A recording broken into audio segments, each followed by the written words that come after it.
Excellencies, distinguished guests, ladies and gentlemen. It is indeed a privilege to be here this morning speaking to you on what's arguably one of the most pressing issues facing the Sultanate today. The organizers have chosen the topic, the missing middle. This is based on an article I'd written a couple of years ago before the SME fund was launched, and a copy is there in the pack with you. Over the next 25 minutes or so, I hope to explain what the missing middle is, touch on why it is vital to the nation. You have heard Their Excellencies and His Highness mentioning why it is. Touch on the challenges, what is causing the middle to be missing. See what opportunities are there, not only for the SMEs, but for the large corporates and the government from this missing middle. Touch on the steps that the government has taken, including the SME Development Fund. And finally, I'll conclude by asking, so what? What does it mean to any of us? Before going into this, I'll just briefly explain what the SME is all about. A few years ago, we had no definition of small and medium enterprise. A focus group was formed in 2012. The initial, and this is only an initial definition, of the Sultanate comprises two dimensions, headcount and turnover. This is described in the brochure that the organizers have arranged, so I won't dive into this in any greater detail, but this sets the frame for what we are discussing. The micro are the smallest of the lot, few jobs, little turnover. Small and medium enterprises is what I will be focusing on. The subject of the missing middle, or this word or this phrase, came up from a research paper done by Professor Pritchett at the Harvard Business School and his team. They surveyed high-income countries and found, very interestingly, that the distribution of firms followed the path that is reflected in the slide here. The vast majority were in the small and medium enterprise sector, as opposed to micro and large. When the same analysis was carried out for low-income countries, a peculiar result, or maybe it's not peculiar, it's probably easy to see, the vast majority were concentrated in the micro space. There were also a certain number of large companies dominated by the big business groups, by government itself, or in many cases by multinational corporations. The middle, and this graph is probably exaggerated, but the missing middle emerged from this finding. The World Bank too has studied this from a different direction, and the results are broadly matching. High-income countries, and this statistic is in the report with you as well, 50% of GDP, in some countries it's even higher, and over 60% of employment comes from small and medium enterprises. In low-income countries, as would be expected, there is a missing middle. Now, where does Oman stand? Our statistics are incomplete, so there is a question mark. As per the public authority, about 13–14% of GDP is contributed by small and medium enterprises. Central Bank has published a report last year, and perhaps the speaker will address the subject. About 5% of Omani employment is from the small and medium sector. There is a huge gap. We put it as something like $11 billion in terms of economic contribution, and perhaps 100,000 jobs, the difference between covering the missing middle or being where we are today. This, of course, may be an unachievable target, but if we set ourselves to that, this could probably take care of every element of unemployment that we have in the Sultanate. In terms of distribution of where our SMEs today lie, this is again from the public authority statistics. We have just analyzed some of those numbers. Most of our SMEs are in the petty trading sector, which typically contributes little in terms of economic addition or employment. but the opportunities for change are many. Every day you open the paper, and as His Highness said, in every occasion, people look for an opportunity to discuss or support small and medium enterprises, and this is integral to the nation's strategy. And why is that? The reasons are clear. Employment generation, perhaps, is the first and foremost. $1 billion invested in the infrastructure sector, a power plant or something, generates perhaps 100 jobs. The same $1 billion in petrochemicals or something of this sort is about 300, 400 jobs. Into small and medium enterprises, this would result not in 400, not in 4,000, probably upwards of 40,000 jobs. So Oman needs employment for every rial invested, and this is the way to go. Secondly comes the area where development takes place. Large enterprises, by definition, come up in ports or where big cities exist, Muscat, Sohar, Salalah, and we have seen that. But Oman needs development in the wilayats. Small and medium enterprises come up where people live, create development where people need it. The third is a kind of development that takes place. A large corporate creates 300 or 400 very desirable jobs for highly qualified people. But these are the people that get the jobs anyway. Small and medium enterprises create jobs for our school leavers, our diploma holders, a kind of jobs that Oman needs going forward. Then is a GDP contribution. We saw the $11 billion that we talked of. But even more importantly, when you set up a large corporate, and we shall see some of the projects that are coming up in the country, these are set up by multinationals, by large business groups, or government itself. It concentrates the wealth. Small and medium enterprises can be set up by any one of you. The benefits of this are distributed to the people. And finally, of course, is the capital flows. Today, with oil prices where they are, it's a matter of concern. Small enterprises create local economic activity using local inputs. So the capital outflows are limited as compared to a mega project. So basically, this is what the country needs in terms of an economic strategy, as His Excellency mentioned. And this is why SMEs are so vital to the country. Now, what is the base that we work from? Today, those of you who are visiting would have seen that we have a very modern country.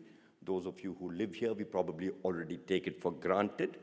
But to put it in perspective, in the past 40 and odd years, we have come from 3 schools to 1,000 and odd schools.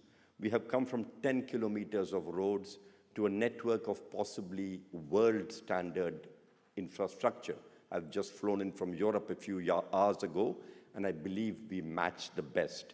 In terms of airports, a 4-fold increase in capacity is underway. We will have some of the best airports in the world going forward. Some of our ports are already of that category when you talk of Salalah and Sohar, and Dukhum will perhaps be a game changer. So in every respect, the infrastructure is in place. Now is the time to develop small and medium enterprises. Today, at $22,000 per head GDP, we are in the same league as places like Taiwan. We have achieved this in 40 and odd years. We are potentially the next Singapore, but this is possible only if we fill the missing middle. So why does this not happen? The challenges are many. IMF studied this for us. The International Finance studied this for us. When we set up the SME Development Fund, our consultants studied this for us as well. And surprisingly, or not surprisingly, lack of interest was one of the factors that was seen. We were informed of a survey that was done by the Ministry of Civil Service. I haven't seen it, perhaps His Excellency or His Highness have, which said that in a survey of students entering the education system, when they surveyed the intention, 95%, not surprisingly, said they either do not know what they want to do or they want to join government. Hardly the base for setting up small and medium enterprises. The second, and this was told to us by a young gentleman doing a survey of the sector, and anecdotally I can confirm this, that a vast majority of SMEs do not operate to a business plan. They operate to opportunities that emerge. Poorly formed capital structures, underfunded, underestimated requirements of finance, lack of understanding of finance, cash flows are poorly understood by small and medium enterprises.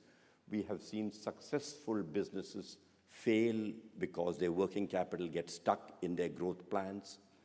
We have seen failing businesses imagine they are successful because they do not know what their accounting situation is. We had the funny situation of a company which was struggling as far as we thought, and we asked the gentleman, how's your business doing? And he said, I'm doing very well. I bought a BMW car. He had taken his company's money out, bought himself a luxury, thinking he was doing well. No doubt, you could imagine that very soon he wasn't in business. Lack of managerial talent. SMEs find it difficult to attract staff, but even more importantly, the owner often thinks he knows everything. Strategy is replaced by personal biases and preferences, what Kabila he will recruit, whom he will choose to do businesses, with what products he will market. Access to finance at the SME Symposium, which I shall touch upon in the next slide, was the most frequently quoted problem that SMEs faced. So in terms of reasons to continuing that, is with inability to withstand shocks. There are many problems in the economy as we see them today. SMEs, by definition, find it difficult to cope with those. Barriers to entry in a market dominated by 20 and odd big business groups and government enterprises is a big challenge for small and medium enterprises. And last, but certainly not least, is the regulatory hurdles. And we have a speaker from the public authority later who will touch upon some of the steps being taken. But this is the doom side of it. The government is extremely seriously committed to it, to supporting small enterprises and filling this missing middle. There was a very high-profile symposium held at His Majesty's camp in Bahla 2 years ago. 14 major decisions were taken. And the good thing this time is that these decisions are being followed up. One of these important decisions was that 10% of all purchases by government departments, and now it's been extended to subcontractors, will be from small and medium enterprises. In the next slide, we shall see the implication of this. Second was that payments, and this is a common challenge for SMEs, payments shall be made in time and the public authority shall monitor it. Omanization, which was something that the SMEs complained about, special terms have been set out very recently, making things more flexible for SMEs. In terms of government employees, they have been given a 4-year leave to strengthen their SME. I wish it weren't leave, but that's my personal opinion. I wish they were asked to leave and then stay out rather than come back after 4 years, but that's my opinion. Preferential allocation of land, and possibly one of the more important things is that banks have been asked to allocate 5% of their lending to small and medium enterprises. This is worth about $1 billion. So that's a lot of money that's been made available. And finally, regulation is being amended constantly, and special institutions have been set up to support small and medium enterprises. One of the institutions is a Small and Medium Enterprise Fund. We are very new, so I'll just take a minute to touch upon what we do. Essentially, it is a fund owned by the biggest shareholder is the State General Reserve Fund. On the private sector, we have people like the Omar Zawawi Group and Bank Muscat, capitalized at 100 million riyals, whose main objective is to lend money to small and medium enterprises and monitor their performance, the biggest challenge that SMEs face. There is also a company quasi-owned by the offset partners on behalf of the government, which routes grants towards the fund. And using these grants, we do 3 additional things, which is supporting the small and medium enterprises, advocacy for the small and medium enterprises, and training in entrepreneurship, which I'll explain in the next slide. The first challenge that I mentioned was an insufficient interest in entrepreneurship. To address this, we have started a program of culture change. It's not education in entrepreneurship, It's a culture change. We train students. We set up clubs. We finance the clubs on campus to continue the development of entrepreneurship.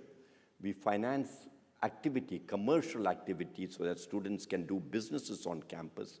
And we will do faculty development also on these campuses. Presently, we're doing 14 colleges, 5,000 students. By 2017, we intend to be national, 50,000 students per annum. Our 10-year vision is 500,000 students. We are also doing training for senior people. The first tie-up is with the Ministry of Defense, where we will train their personnel in entrepreneurship in keeping with His Majesty's vision enunciated at Bahla, that government servants should be encouraged to do business. The second, we identified a number of failings of SMEs in terms of insufficient understanding of finance, poor accounting, inadequate monitoring. In my previous avatar, I was the CEO of Muscat Finance Company, where we had tried our best to persuade small and medium enterprises to improve. This did not happen. Now, with the grants, we have tied up initially with KPMG and later with other firms to, on an outsourced basis, provide accounting, monitoring, software, and other support to SMEs. Our target is to cover 2,000 small and medium enterprises in a 10-year period with this support, mitigating the second biggest challenge that SMEs face. The biggest challenge is availability of finance. We are capitalized at 100 million riyals. We are allowed leverage of 3 times, so there is potentially $1 billion available in addition to what the banks will provide. This will be subsidized for qualifying SMEs. And finally is advocacy, enabling SMEs to access business, to break the barriers. Equally importantly, enabling large corporates to develop their SME vendor chains. In the next few slides, we will see why this is so important. The emphasis of the rest of the presentation will be the possibility of cooperation between large corporates and SMEs and the leveraging of the big opportunities that are coming up. We said that Oman has developed world-class infrastructure already, but the process is not over. Some of the big mouth-watering projects are up there, the Oman Railway, the BP project, the Duqm refinery, things that we have been reading of in the papers. There are many others, just touching on the ones that are 2 billion and more. And the last one is the ICV initiative that the oil and gas have announced, $64 billion by the next 7 years. So that's almost $10 billion a year. The total is 140, and what does this mean? These projects alone, if the 10% allocation is adhered to, contribute $14 billion of opportunity for small and medium enterprises. In addition, there is the other sectors like tourism, services, hotels, everything else. We say at about $20 billion is a possible market. Now, what does this mean for a large company? Government has specified initially government projects, government companies, but they've extended it now to the subcontractors as well. 10% has to be allocated to small and medium enterprises. This has not happened. But I believe from next year onwards, reporting is being mandated. The public authority has been mandated to monitor it.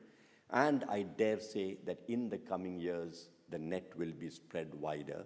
So there is a powerful pressure towards developing small and medium enterprises. The ICV is a second such initiative.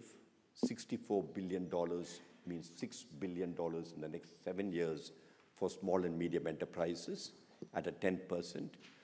Today, the joint supplier registration, the oil and gas sector have been enumerating or empaneling SMEs and others.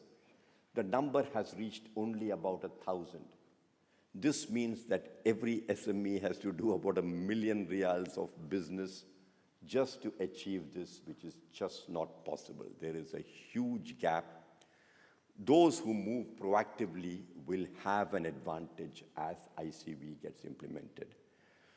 Of course, these are the pressures, but it is just an enlightened self-interest. Even without the pressure, increased choice. If you have, as a large company, SMEs in your value chain, you have a wider choice. A domestic supplier base gives you flexibility, gives you speed to market. Today, with the markets, with the economy volatile, this gives you a way of achieving CapEx without investing yourself, of getting manpower without recruiting yourself by giving the business to SMEs that are developed well. Creating a customized value chain would help you, and there are some case studies which, if time permits, or maybe in question answer later, I could come back to. Similarly, while these are the opportunities, these are all the challenges that large corporates face, and organizations such as ourselves, banks, others are willing to cooperate. A tripartite agreement between the financier, the large corporate, and the SME has multidimensional benefits. I've mentioned that, for example, we have KPMG and other audit firms who will do the monitoring. This kind of monitoring removes the biggest challenge that large corporates face when dealing with SMEs, which is reliability. The timely finance enables them to provide timely supplies to you. And finally, the flexible payment. The SMEs today, they are cash-strapped. They buy on demand, they buy at high cost, and that cost is passed on to the large sector. By arranging the finance on a proactive basis with a financier, you get better prices as a large corporate. Expanding the SME chain, now we intend to be in 60 colleges within 2 years. That is a market that each of you as large corporates, those of you that represent large corporates, could tap. Large government organizations would be training their staff. All of this provides a way for you to develop your value chains. And of course, finally, is good corporate citizenship. The country needs it. This is a reason for large corporates to play a part there. So what does this finally, in conclusion, mean for all of us? Really, if you're an entrepreneur or an SME, there is an opportunity from the various sectors estimated at upwards of $20 billion over the next 6 years. If you're a large corporate or a state institution, this is not only a responsibility, it's presently being put as a responsibility, but it's an opportunity for you to drive down costs by developing a vendor base in the country. The Japanese, the Americans have proved that this is the way to drive costs down. If you are a service professional, we estimate that there would be a requirement of 70-odd thousand SMEs if we are to bridge the missing middle. This is a mouth-watering opportunity. Already we have 36 SMEs under this program. We hope to have 2,000 going forward. If you are a training provider, there is a gap of about 100,000 people who should be coming into the market if we achieve a part of our vision of bridging the missing middle. Business advisory services, we have already seen SMEs who are being developed seeking advisory services from KPMG. The opportunity is available for others as well. Company formation, market access, in every which area there is an opportunity, a $20 billion opportunity. SME Fund would be happy to support. The regulator who will be speaking later would, I believe, be glad to cooperate as well. So in conclusion, we have seen that there is an opportunity, a huge opportunity for the Sultanate. This is required for every country, particularly so Oman, in a context of declining oil prices, to create jobs, to create economic activity in a timely and cost-efficient manner. There are challenges both for the large corporates who would be undertaking government projects and for the SME. The government is addressing many of these, but the opportunity is there, or the obligation is there for all of us to play our part. The government has taken a number of steps. The SME Development Fund is one of these. So there is a multi-billion-dollar opportunity for every sector of the economy, be it entrepreneurs, service provider, large corporate, or some of you perhaps are overseas investors Opportunities are many. I thank you for your attention. I hope that some of what I have said makes sense to you and is implementable as we go out. I look forward to hearing from any of you that would desire that. And I think there's a few minutes for question answers as well. Yeah. So there is a few minutes left for question answers as well. So if any of you has anything that you would like to address, then I'm available for that. What do you want? Would you like it to be now or later? Okay, sure. Usually if there's no questions, then it's a horrible presentation. So,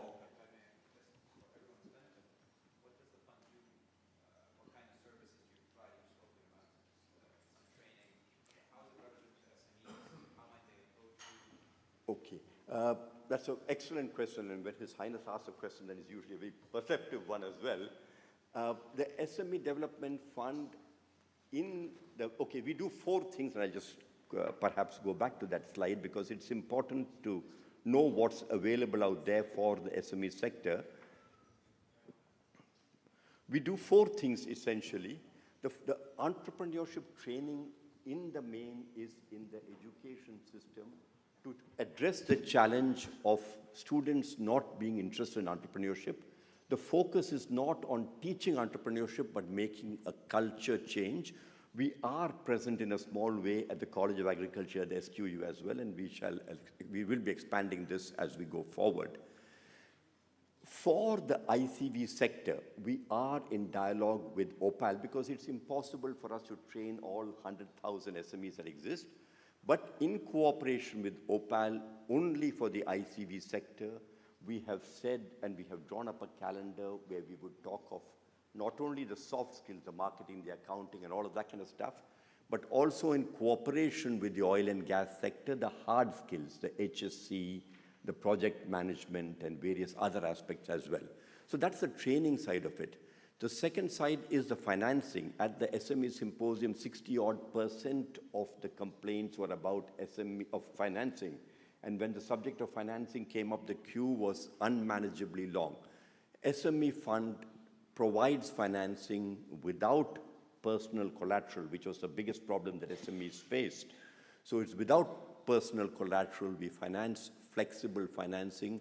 Our wish is to do it in 2 weeks. We usually don't manage, but within 4 weeks or so, compared to what existed earlier, the complaint was 6 months and things, we are able to provide financing for SMEs at a subsidized rate. The nurturing part is often easy to miss, but this is one of the reasons why we say that 60–70% of SMEs fail, is because there is nobody to monitor them. His Excellency mentioned the Prince's Trust and the mentoring that is being done for 40 SMEs, and that's an excellent initiative. We hope to do this for 2,000 SMEs over the next 10 years, which is professional accounting. An SME today, if he accesses KPMG or PwC, can never get their services. Because of our intervention, this is available. He gets accounts done by KPMG at 100 riyals a month. We subsidize the rest of it. And finally is advocacy, trying to convince big business groups to pass on some business. And I'm very pleased to say that the message is getting across. We have a large business group which is in distribution, which has said that they will release some of their businesses, and we're working with their employees to the employees who will become their distributors. We have a business group which is in logistics, transportation. The big challenge they have faced is to get adequate number of drivers. So the innovative solution is make the Omani driver, and the gentleman represented one of the groups is here, make the Omani driver an entrepreneur. He owns his truck, and it is in his interest to work hard, to come early, stay late, maintain the truck well. So innovative solution to a problem. Of course, PDO's example of the LCC is well known, and we are trying to work with them to take that further. They believe they have been able to drive down cost and develop about 250 companies over the past number of years. This can be scaled up. So the SME Development Fund covers a part of the problem, not everything, and we work with everybody else who is willing to partner with us to take the initiative forward. I think Sarah had a hand up there, and then Ali perhaps. Yeah, you mentioned that 95% of students have said that they want government jobs, or they don't know what they seem to do. I wondered if there's been any kind of survey of mid-career people or young professionals to get a sense of people who are a little bit more senior and to assess the extent to which they wish to go into entrepreneurship. And if so, in addition to the senior entrepreneurship program you mentioned, are there other things that you plan on doing? If not, how can these opportunities that you've just mentioned be really made known so that more people would be encouraged to go into entrepreneurship once they've gained some skills through a regular job? You know, this is another interesting question. Worldwide, it has been seen that senior people succeed at business much better. And there is some statistics which I've not presented up here, but it's the senior people with experience who succeed in entrepreneurship far better than freshers. They have the experience going back. I'm not aware of any formal survey, but we have two anecdotal incidents. For the PDO, we had done a presentation to their employees, about 150 of them. And at the end of it, you know, when the question was asked, how many of you would like to pursue this? There was less than maybe 7 or 8% response, or maybe 10% response.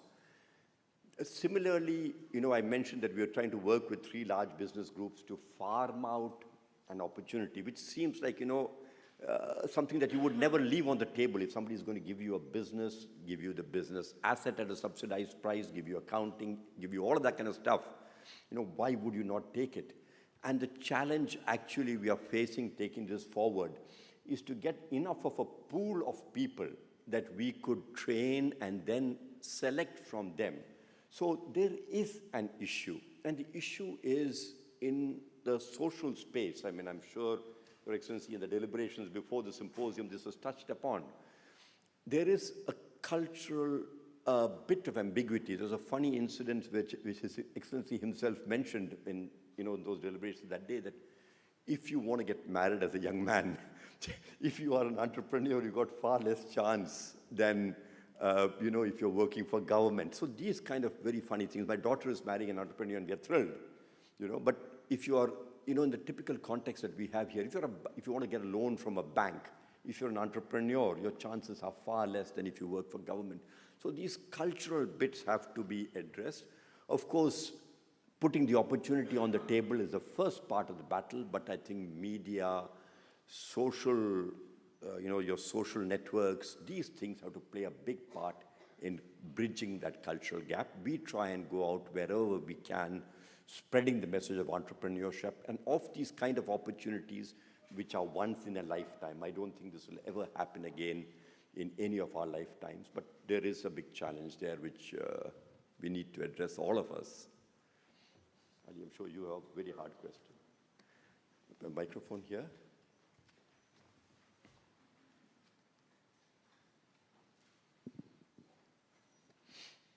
Hi, Raphael.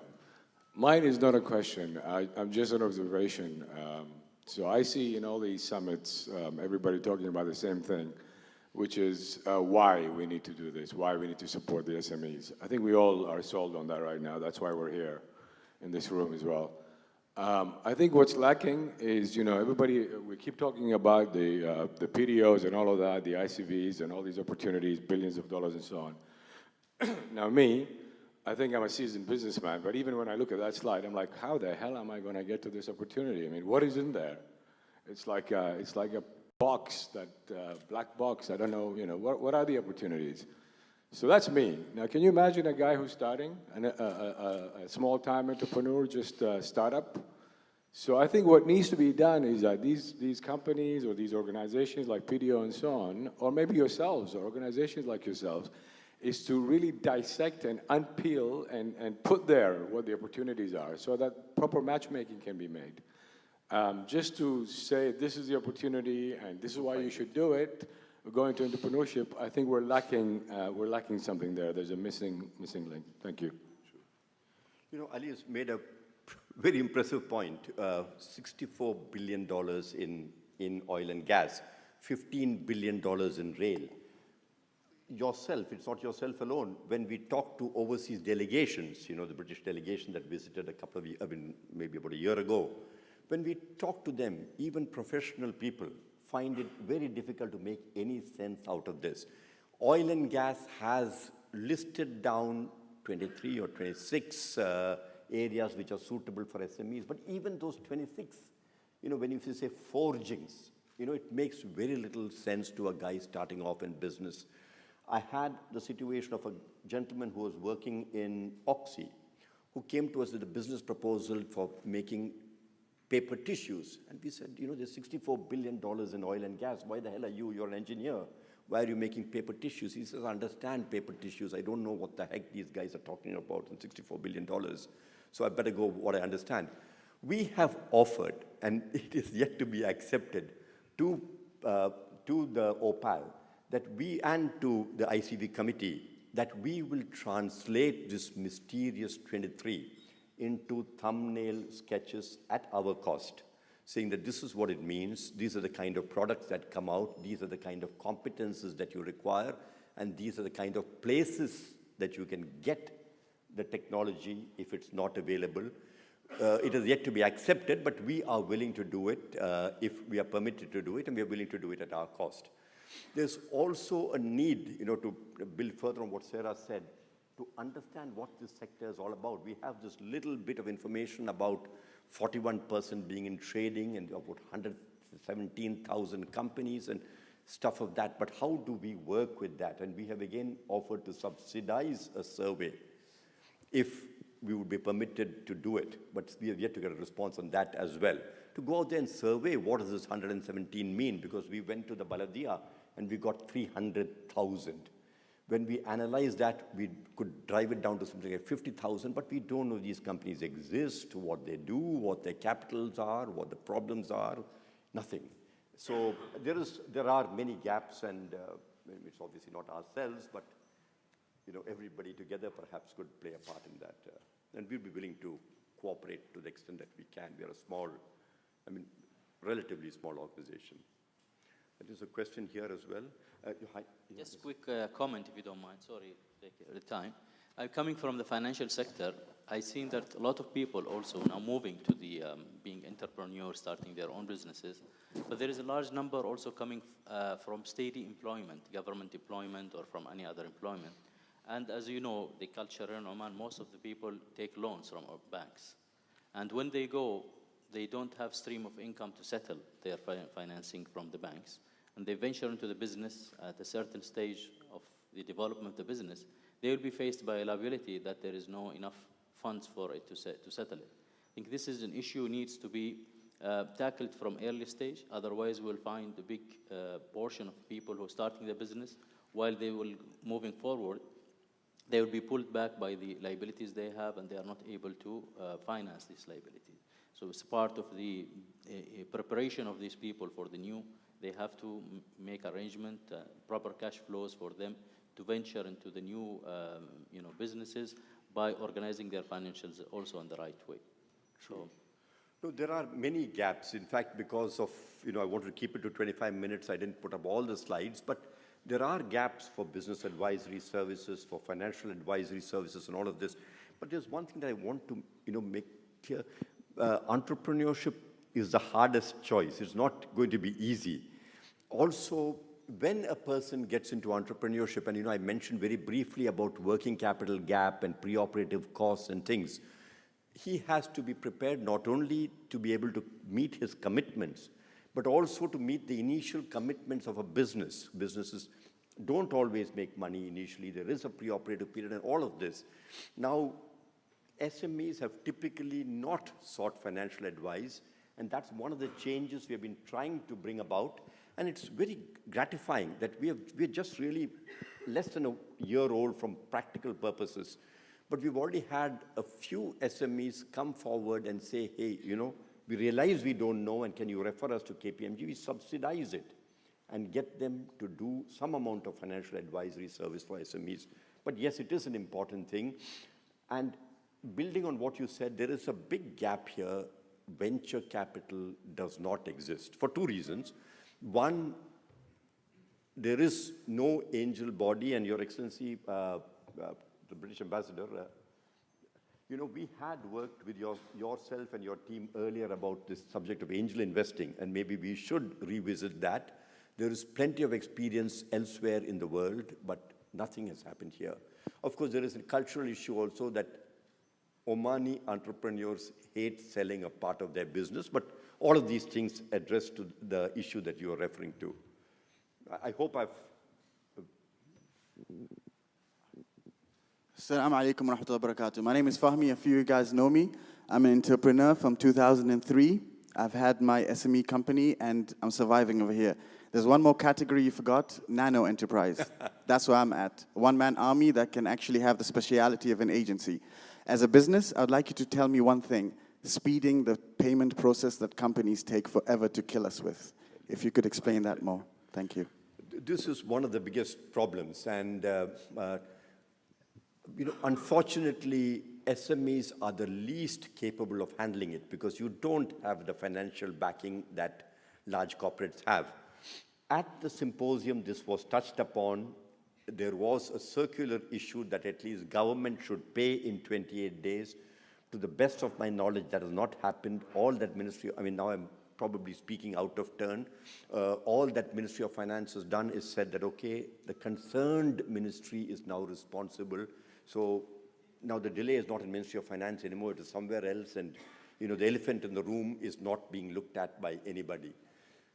The one suggestion we have made to some players in the oil and gas sector is that we are, the standard reason, of course, it's not only one way, it is a two-way street. SMEs' documentation is poor, they submit papers late, they submit documentation incomplete, and all of those kinds of things. I'm not saying in your case.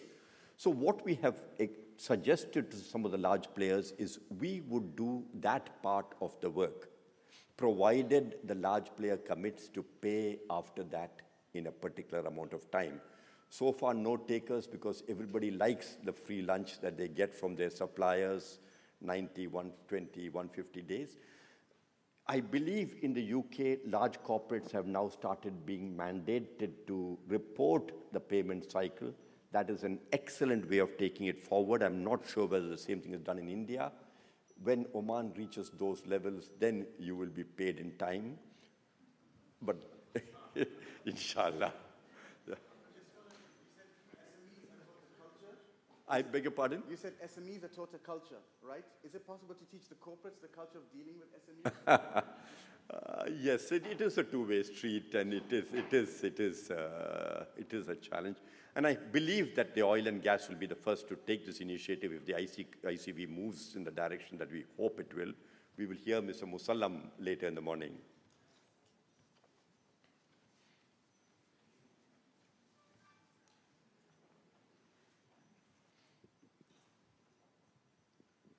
Thank you, Mr. Raphael, for the presentation.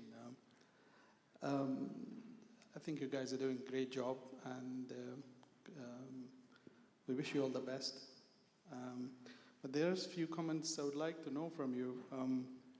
You're doing mentorship, you're doing funding, and you're a quasi-government company.